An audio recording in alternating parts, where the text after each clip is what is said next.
Good morning प्यारे बच्चों।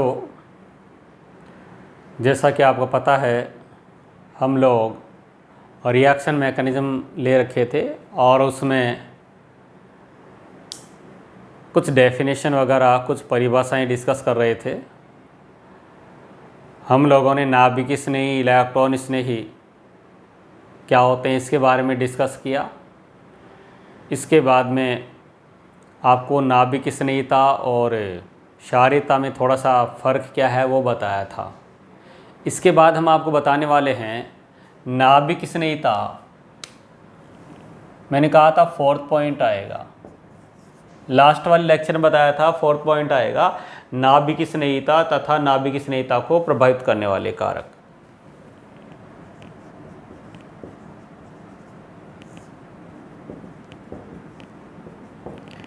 नाभिक स्नेहिता तथा नाभिक स्नेहिता को प्रभावित करने वाले कारक, इसके बारे में अपने को देखना है कि नाभिक स्नेहिता तथा नाभिक स्नेहिता को प्रभावित करने वाले कारक। इसमें बिंदियां लगा के पहला कारक बताने से पहले मैं आपको बता दूं कि मैंने नाभिक स्नेहिता के बारे में आपको बताया था।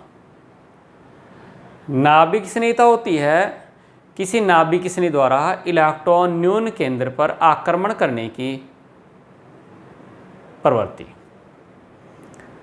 किसी धनी इलेक्ट्रॉन धनी स्पीशीज द्वारा इलेक्ट्रॉन न्यून केंद्र पर आक्रमण करने की प्रवृत्ति है।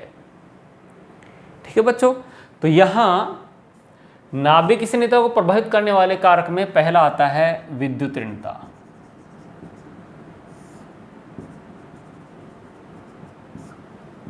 यस, विद्युत ऋणता मतलब इलेक्ट्रॉन नेगेटिविटी, EN। ठीक, देखिए नाभिक स्नेहिता में क्या है, कोई इलेक्ट्रॉन न्यून केंद्र जैसे कि कार्बन है, इस पर अटैक करेगा वो। अब जो आसानी से इलेक्ट्रॉन दे सकता है, देखिए जो आसानी से इलेक्ट्रॉन दे सकता है वो अच्छा नाभिक स्नेही होगा।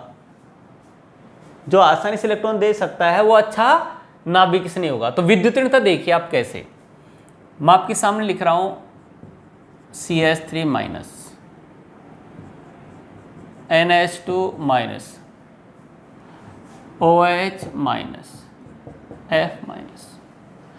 आपसे पूछ लिया कौन अच्छा नाभिक स्नेही है, कौन इस कार्ब धनायन पर आसानी से अटैक करेगा, कौन इनमें से इस इलेक्ट्रॉन न्यून केंद्र पर आक्रमण करेगा। तब अपना दिमाग चलाइए। ये तो वैसे कंजूस है, आसानी से इलेक्ट्रॉन नहीं देगा। इनमें देखा जाए तो कार्बन इनमें सबसे कम कंजूस है, मतलब सबसे कम EN वाला है, कम विद्युत ऋणता वाला है। इसके इलेक्ट्रॉन आकर्षित करने की प्रवृत्ति कम है, तो इलेक्ट्रॉन आसानी से देगा। तो ये जो स्पीशीज हैं वो एक ही आवर्त की हैं। किसकी हैं? एक ही आवर्त। तो ये कहानी जो मैं बता रहा हूं एक ही आवर्त में लगानी है, एक वर्ग में नहीं लगानी है। एक ही आवर्त में ये कहूंगा कि नाभिक स्नेहिता, नाभिक स्नेहिता जो है वो विद्युत ऋणता,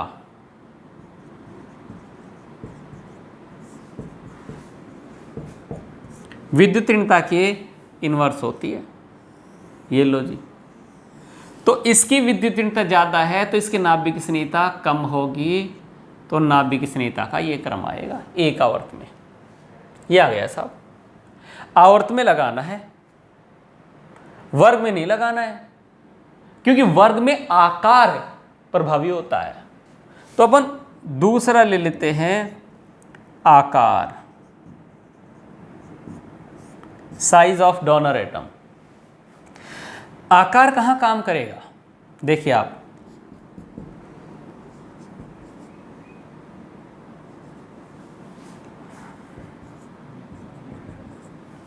ये है। इसमें देखो आप, यहां अगर विद्युतीनता को अप्लाई किया है आपने तो भाई क्वेश्चन गलत ही करके आओगे। इसकी विद्युतीनता ज्यादा है, सॉरी यहां तो सही बैठ जाएगा, इसकी विद्युतीनता ज्यादा है तो नाभिक स्निग्धता क्या है, कम है। यहां बैठ जाएगा, यहाँ इसमें दिक्कत नहीं आएगी। किसमें, नाभिक स्निग्धता में। वो दिक्कत आती है आपके पास में लिविंग ग्रुप एबिलिटी में।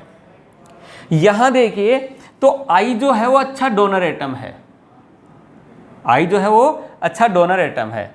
अच्छा डोनर एटम है तो इसकी नाभिक स्निग्धता ये हो जाएगी। तो ये बोला जाता है कि जो नाभिक स्निग्धता है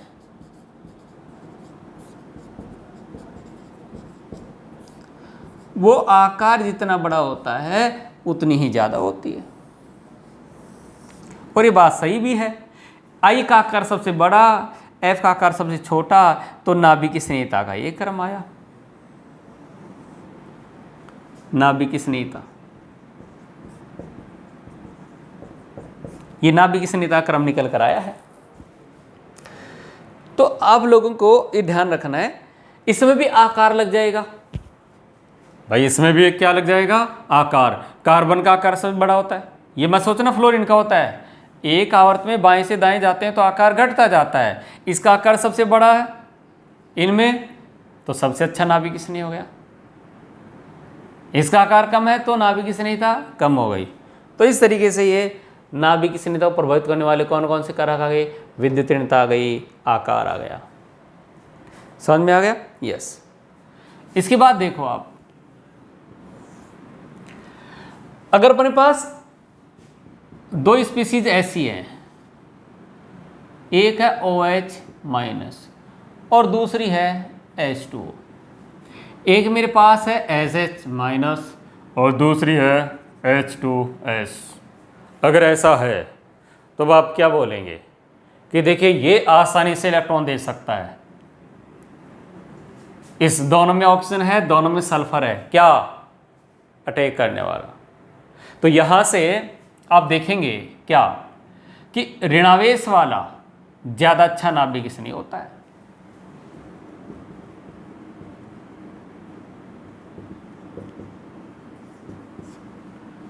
जो ऋणावेश वाला है, ऋणावेशित स्पीसीज है, वो ज्यादा अच्छा नाभिक स्निग्ध होता है। ठीक है, ध्यान रखना है। इसके बाद देखिए आप, ऋणावेश आपने ले लिया, आप देखिए कि ऋणावेश सब पर हो तो फिर क्या करेंगे। जैसे देखो आप, RO minus, OH minus, PHO minus, RCOO minus, ऐसा है। पूछ लिया इनमें सबसे अच्छा नाभिक स्निग्ध कौन है। आपसे पूछा कि अच्छा नाभिक स्निग्ध कौन है, तो आपको पता विद्युतीनता नहीं लगा सकते। क्यों? क्योंकि ऑक्सीजन ही है और सब ऑक्सीजन है, तो ऑक्सीजन की विद्युतीनता क्या आ रही है, बराबर आ रही है, आप अप्लाई नहीं कर सकते। दूसरा कॉन्सेप्ट आकार वाला लगाना चाहिए कि जो इससे की ज्यादा सही है। आकार देखो, ऑक्सीजन ऑक्सीजन ऑक्सीजन है, ये भी ऑक्सीजन ये भी ऑक्सीजन, तो आप आकार वाला कॉन्सेप्ट भी नहीं लगा सकते।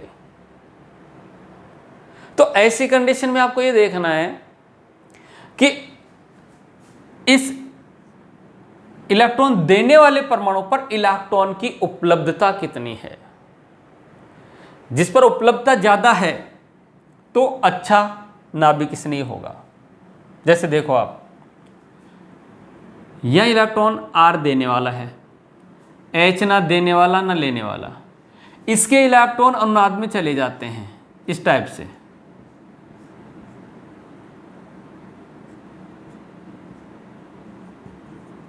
इसके इलेक्ट्रॉन किस में चले जाते हैं, अनुनाद में। और यहां तो इसके पास तुल्यांकीय अनुनादी संरचनाएं बनती हैं, इक्विवेलेंट रेजोनेटिंग स्ट्रक्चर बनती है।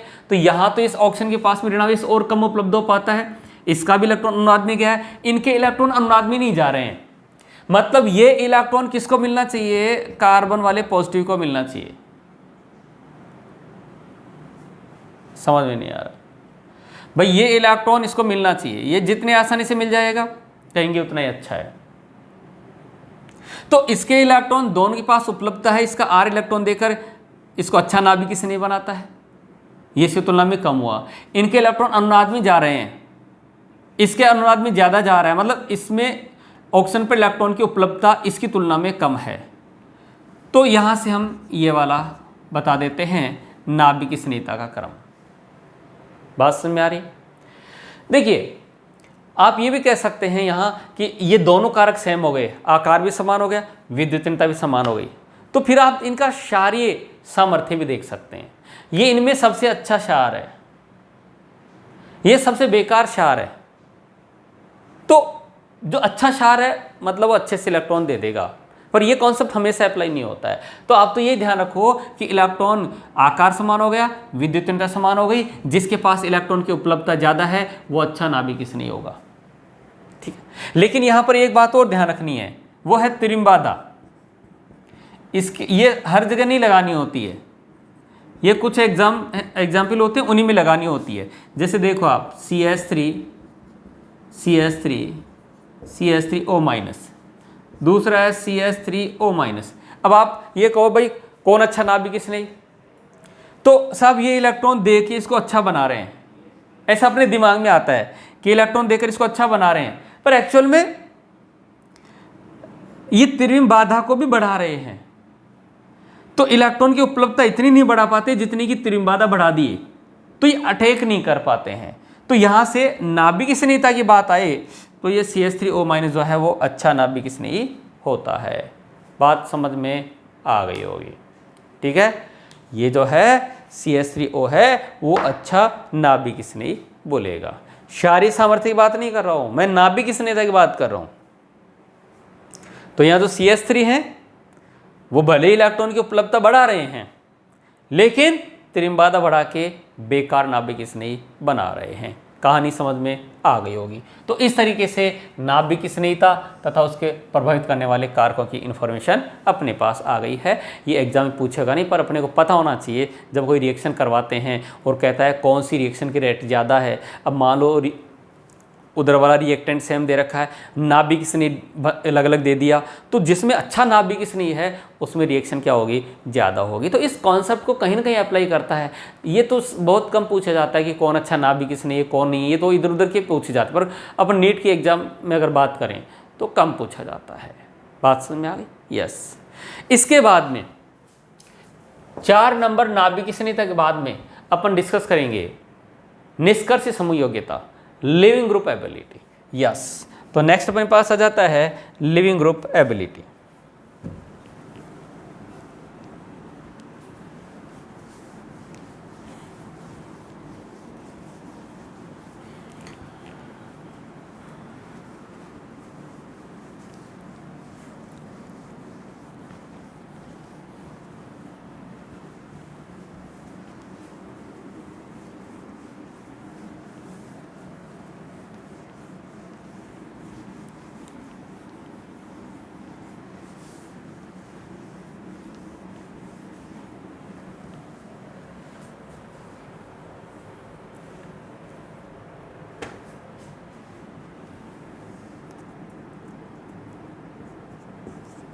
निष्कर्षी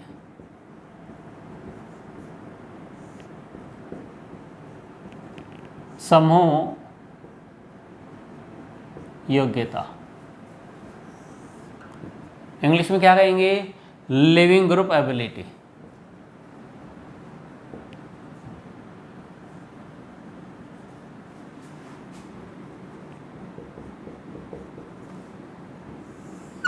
इसको LG एबिलिटी भी बोल दिया जाता है, ठीक है। जो लिविंग ग्रुप है उस लिविंग ग्रुप को अपन क्या बोलेंगे, LG एबिलिटी, ठीक है। यस, क्या है, देखो बच्चों, जब भी कोई रिएक्शन होती है तो रिएक्शन में पुराने बंध टूटते हैं। और नए बंध बनते हैं। किसी भी रिएक्शन को होने के लिए बंध को टूटना पड़ेगा, पुराने बंध को टूटना पड़ेगा और नए बंध को बनना पड़ेगा। जब तक पुराना बंध नहीं टूट रहा है, नए बंध के बनने की संभावना नहीं है। बात समझ में आ गई? तो देखिए इधर, ये मेरे पास क्रियाकारक है और इस क्रियाकारक में यहां पर कोई समूह है। जब तक ये बंध नहीं टूटेगा अभिक्रिया नहीं होने वाली है। तो होता क्या है कि यहां जब कोई अटैकिंग स्पीसीज आती है, जैसे कि मैं न्यूक्लियोफाइल ले लेता हूं, जब कोई नाभिक स्नेही यहां अटैक कर रहा है तो इसको हटा पा रहा है। तो जब किसी आक्रमणकारी स्पीसीज का किसी क्रियाकारक पर आक्रमण होता है तो जो हटने वाला समूह है वही लिविंग ग्रुप होता है। तो ये हटने वाला समूह हट जाएगा और ये बन गया RNU और वो चला गया। यस, इसको बोलते हैं लिविंग ग्रुप, निष्कर्षी समूह।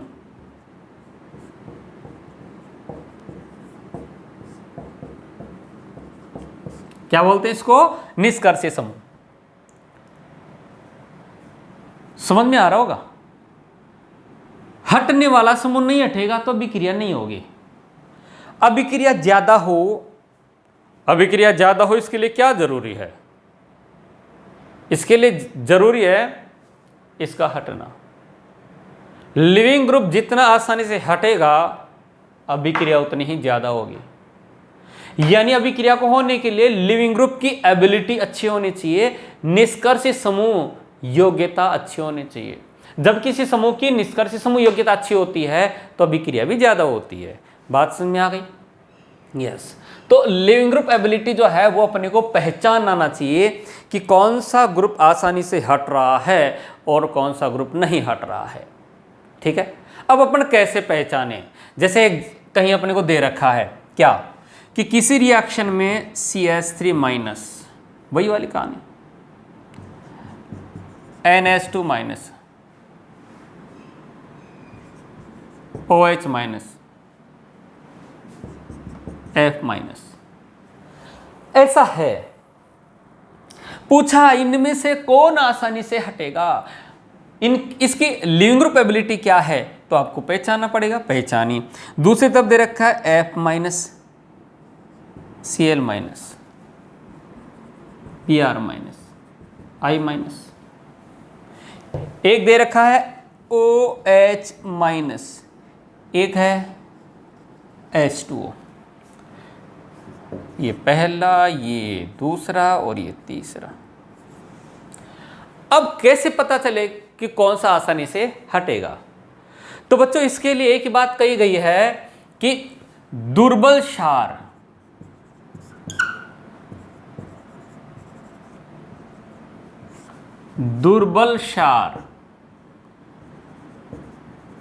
अच्छा निष्कर्षी समूह होता है। ये मान के चलो कि ये आपके लिए यहां ब्रह्मास्त्र का काम करेगा। क्या देखने के लिए कि कौन अच्छा निष्कर्षी समूह है।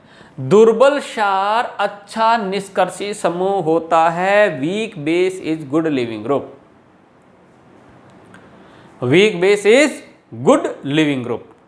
अब आपको इनमें क्षारीय सामर्थ्य देखना आना चाहिए। एसिडिक स्ट्रेंथ और बेसिक स्ट्रेंथ में आपको पहले ही पढ़ा चुका हूं। अब इनमें आपको क्षारीय सामर्थ्य पहचानना चाहिए। अगर आपको याद हो तो ये अच्छा क्षार है,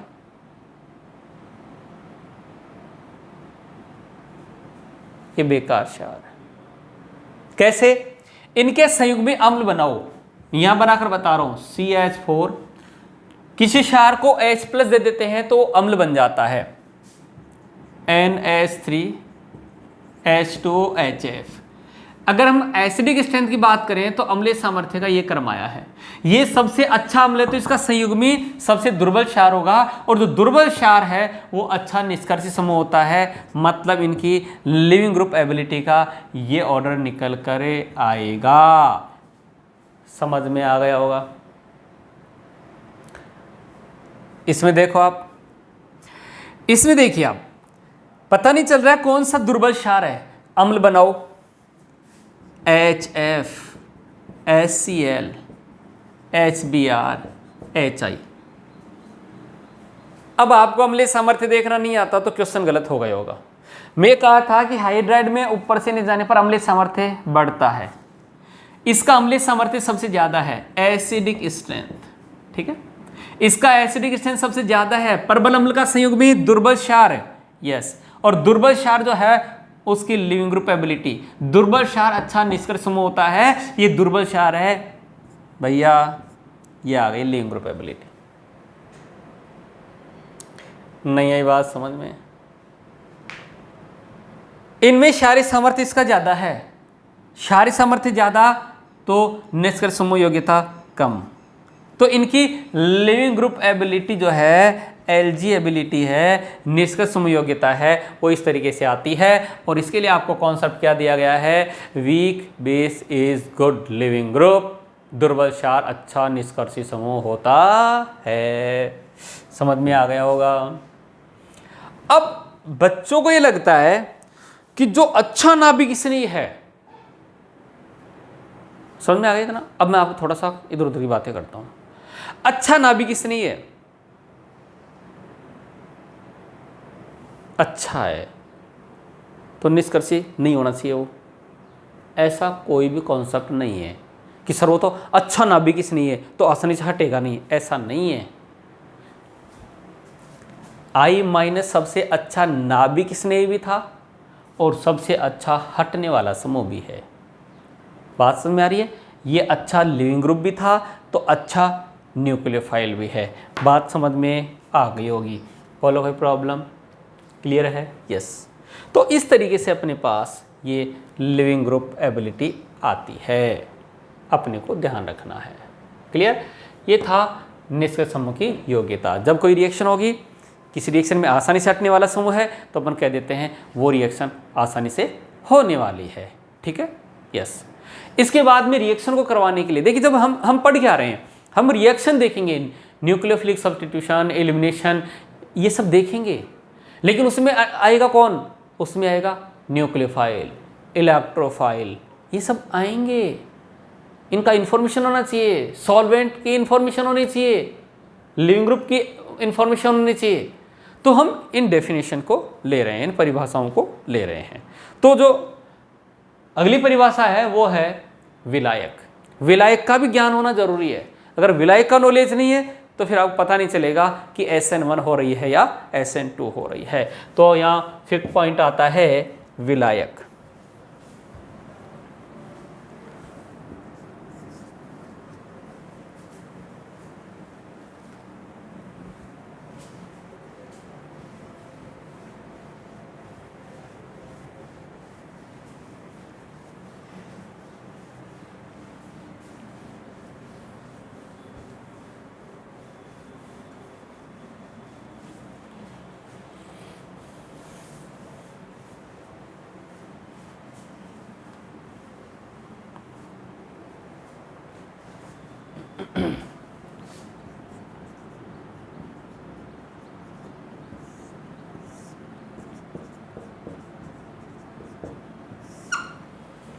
रिएक्शन में क्रियाकारक सॉलिड स्टेट में है तो भैया वो जब तक घुलेगा नहीं तब तक रिएक्शन कैसे होगी?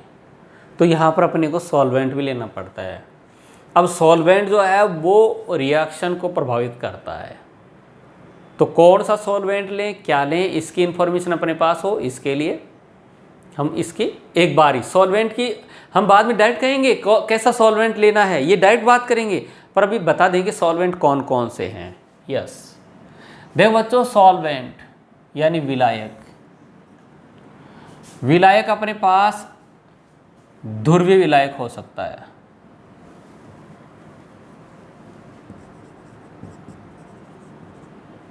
ध्रुवीय विलायक, यस, और एक हो सकता है अध्रुवीय विलायक।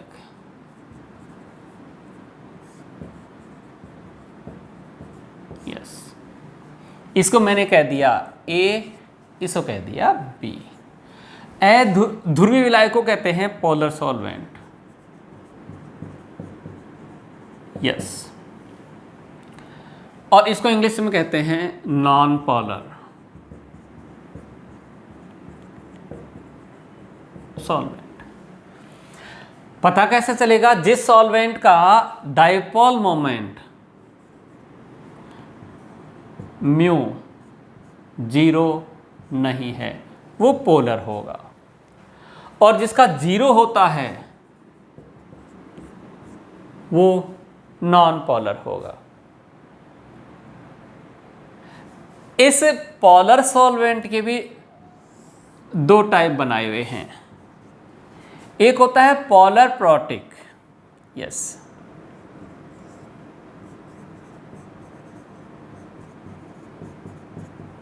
पोलर प्रोटिक सॉल्वेंट, हिंदी में कहेंगे ध्रुवीय प्रोटिक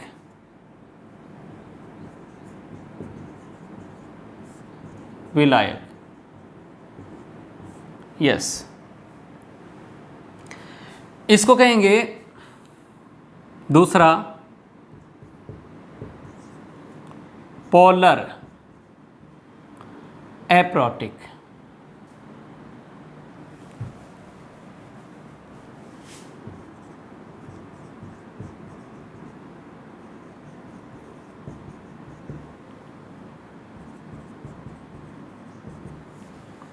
ध्रुवीय एप्रोटिक।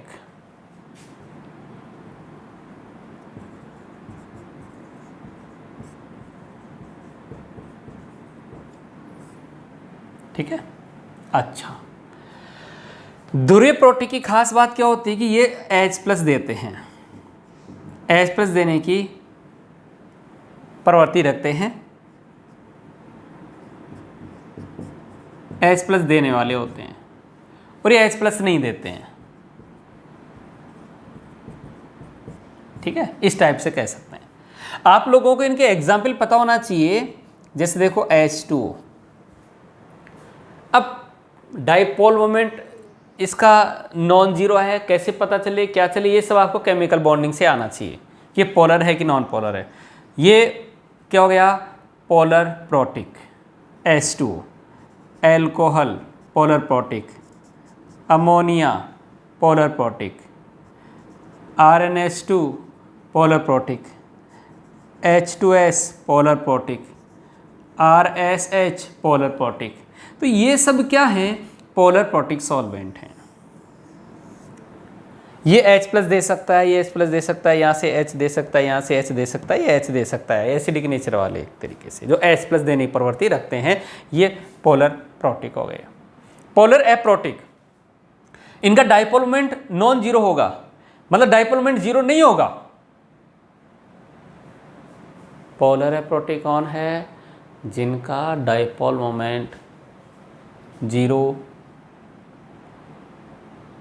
नहीं होगा और H+ भी नहीं देते होंगे। देखो कौन? ईथर देखो आप, ROR। एग्जाम्पल देखो इसका, CH3OCH3, है ना? ये ऐसा ईथर है जो पोलर तो है पर प्रोटॉन नहीं देता, तो ईथर क्या है? Polar protic. ऐसे आप ईथर, ऐसे आप देख सकते हैं क्या?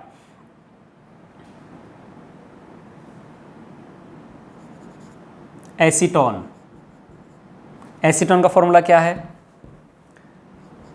CH3COCH3। तो कहीं पर एसीटोन लिखा हुआ है, तो एसीटोन लिखा हुआ तो क्या कहेंगे आप? पोलर है, पोलर है, डाइपोल मोमेंट 0 है और H+ नहीं देता है। इसी के साथ यहाँ अपने पास आता है एग्जाम्पल HCO, HCON और CH3। ठीक है, नहीं? इसको कहते हैं DMF, डाईमिथाइल फॉर्मएमाइड। क्या कहते हैं इसको? डाईमिथाइल फॉर्मएमाइड। तो ये बन गया DMF। ठीक है, तो यहाँ से इसका नाम हो गया NN डाईमिथाइल फॉर्मएमाइड। ठीक है, ये हो गया। इसमें अगर आपके पास यहाँ या CH3 आता है, इसको मैं रिमेनिंग को यहाँ ले लेता हूँ। इसका एग्जाम्पल, अगर यहाँ CH3 होता है, ये N है, तो आप इसको बोलेंगे DMA।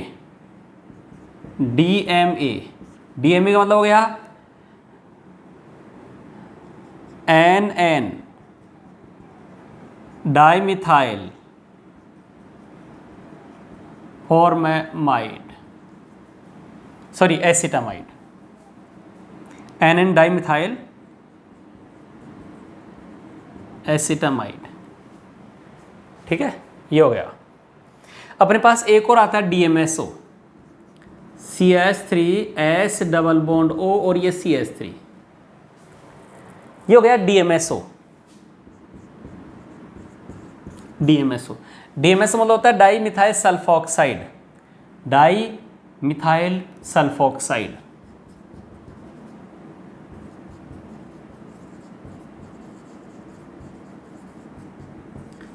तो बच्चों है क्या कि जब अपन कोई रिएक्शन करवाएंगे, mainly SN1 SN2 E1 E2 वगैरह करवाएंगे, SN1 SN2 में ज़्यादा काम में आता है, SN1 SN2 में ज़्यादा काम में आता है, तो वह हम डायरेक्ट लिखेंगे DMSO। तो आप ये मत पूछना कि सर DMSO क्या होता है, हम लिखेंगे DMF।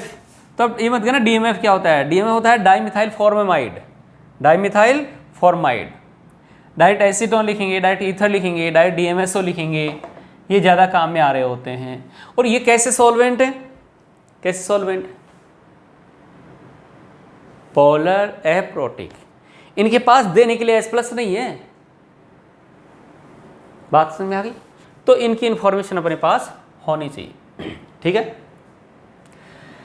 अब देखिए नॉन पोलर सॉल्वेंट, इनका डाइपोल मोमेंट 0 होगा। इनका डाइपोल मोमेंट क्या होगा? 0 होगा। जैसे एनहेक्सेन है, एनहेक्सेन का डाइपोल मोमेंट 0 होता है। ऐसे देखिए आप साइक्लोहेक्सेन,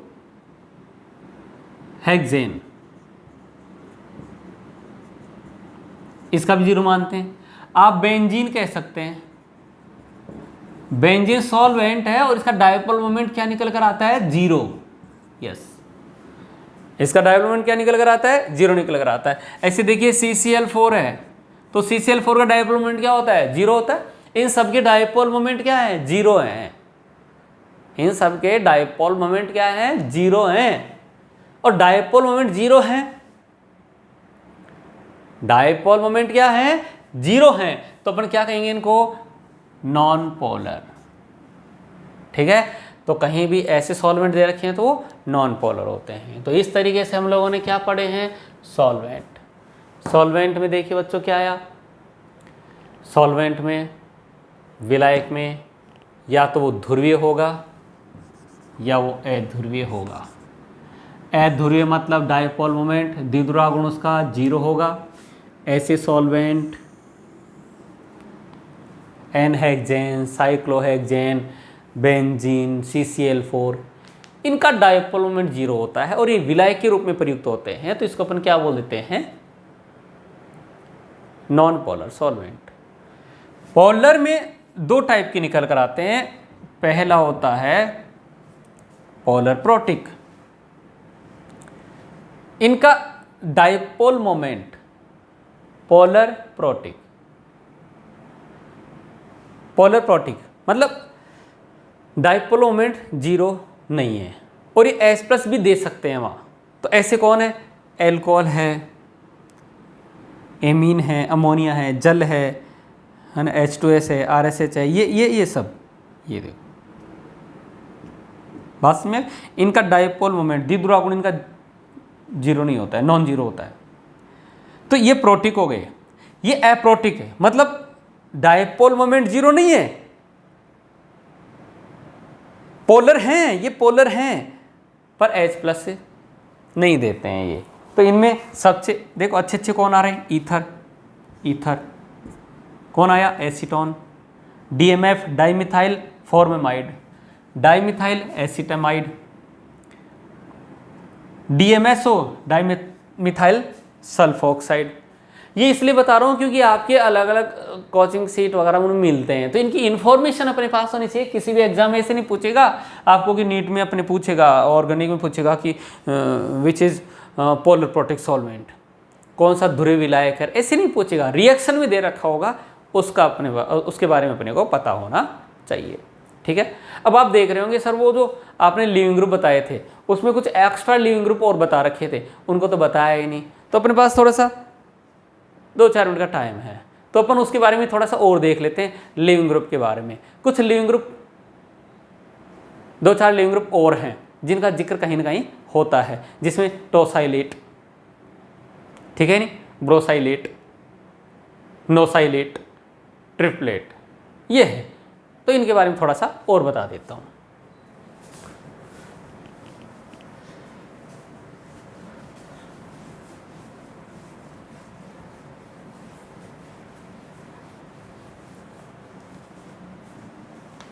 देखिए बच्चों, होता क्या है, रिएक्शन में लिविंग ग्रुप बहुत अच्छा होना चाहिए, पर क्या होता है कई बार, बहुत बार क्या होता है कि बेकार लिविंग ग्रुप है और अपने को रिएक्शन करवानी है, बेकार निष्कर्ष होता है अपने को रिएक्शन करवानी है, तो क्या करें, उसको अच्छे में कन्वर्ट करते हैं।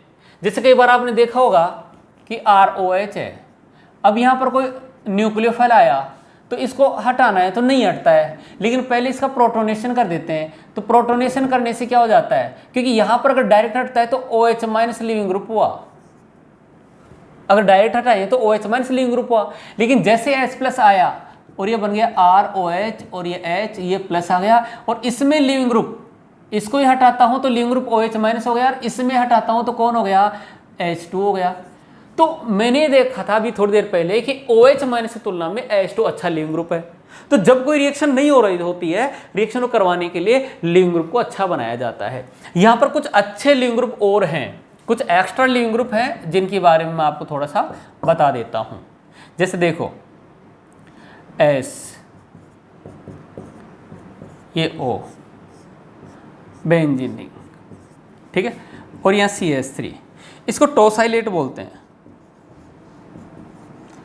OTS, और ये अच्छा लिविंग ग्रुप है, ये वाला जो है अच्छा लिविंग ग्रुप है, आसानी से हट जाता है। एक तो ये अपने थोड़ा सा काम में आता है, इसके बारे में अपने को पता होना चाहिए। और अपने पास होता है S+O, ये O, अगर मैंने यहाँ क्या ले लिया, Br, तो ब्रोसाइलेट होता है, और इसको क्या कह देते हैं, OBS, ब्रोसाइलेट। ये टोलुइन का टोसाइलेट, ये Br का ब्रोसाइलेट। अगर आपने यहाँ ऐसे बनाया है, ये अच्छे लिविंग ग्रुप में आते हैं। यहाँ पर क्या गया, NO2, तो इसको कहते हैं नोसाइलेट। क्या कहते हैं इसको, नोसाइलेट, ONS, नोसाइलेट। एक ट्रिफ्लेट होता है CF3S डबल बॉन्ड और ये O-, इसको ट्रिफ्लेट बोलते हैं। तो ये जो है कुछ अच्छे लिविंग ग्रुप हैं जिनमें आपके पास ये वाला काफ़ी जगह मिलेगा, कौन, टोसाइलेट, OTS ये लिखा हुआ मिलेगा, ठीक है। तो इसकी भी इंफॉर्मेशन आपके पास में होनी चाहिए, किसकी, OTS की। तो बच्चों, रिएक्शन मैकेनिज्म में हम लोगों ने कुछ परिभाषाएं देखी हैं, नाभिक स्नेही, इलेक्ट्रॉनिक स्नेही, हाँ ना, लिविंग ग्रुप एबिलिटी, विलायक, इनके बारे में पढ़ा, ठीक है। अब हम नेक्स्ट लेक्चर में टाइप ऑफ रिएक्शन देख के SN1 SN2 शुरू करेंगे, ठीक है बच्चों। तो आज का लेक्चर यहीं फिनिश करते हैं, नेक्स्ट लेक्चर मिलते हैं टाइप ऑफ रिएक्शंस में, जिसमें आपको बहुत कुछ सीखने को मिलेगा।